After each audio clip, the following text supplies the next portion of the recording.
सानाम को सगुन दाराम Somnath M official YouTube channel ते तेहेन हो हलाका मिद नेवता गिरे अगु कते हेज सेटर कना और नेवता गिरे दो हुयुग कना 4 सर्मा पुरो बारमाहाली फुटबॉल खेलोड हेप्राव 2025 सापड़ाव रे पंडित रघुनाथ मुर्मू मेमोरियल एसोसिएशन अतु मारांग टांडी चांदुआ मयूरभंज ओडिशा नोधा फिक्स डेट को कराव होचोया माने अगस्ट लास्ट शनिवार रविवार दो ओना फुटबॉल खेल मेनते सानाम को बड़ाई का पे एंट्री फी लेकाते मेना का 3501 टका और टीम लिमिट दो को हुयुग कना 16 टी 11 साइड ऑफ साइड मेना प्राइज थोक रेकिन दो का पहिलू prize 30,000 second prize 20,000 third floor लेकाते मेना का 8,000 हजुग कान इंग्रेजी महित 30/8/2025 शनिवार और 31/8/2025 रविवार नेवता ताहेना मारांग टांडी चांदुआ मयूरभंज ओडिशा दसार नेवता गिरे दो हुयुग कना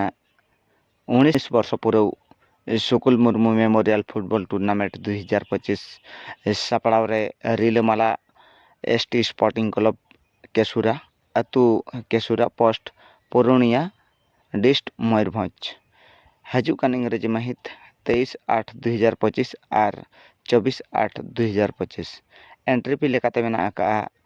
3,000 सुमुंग और प्राइज थोक रे मेना का पहिलू प्राइज 30,000 सेकंड प्राइज 20,000 थर्ड और फोर्थ लेकाते मेना का 5,000 उनका के तेसार नेवता गिरे दो हुयुग कना बारगेल पुन शर्मा पुरो बारमाहाली फुटबॉल खेलोड हेप्राव 2025 नेंडा गोटा महा दो हुयुग कना 5/9/2025 शुक्रवार और 6/9/2025 शनिवार अतु हाटोसाई चौड़दा बिसीपुर मयूरभंज नोडे दो 16 गोटी दल को हताव कोआ एंट्री फी लेकाते मेना का 3,001 टका सुमुंग प्राइज थोकरे को दो का पहिलू प्राइज 30,000 सेकंड प्राइज 20,000 थर्ड और फोर्थ लेकाते मेना का 3500 सापड़ाव रे मा चुमुनी यूथ क्लब हाटोसाई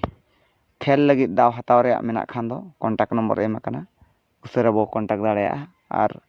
हाटोसाई चौड़दा बिसीपुर मयूरभंज माठ रे खेलोड लगी दाव हताव ताबन पे।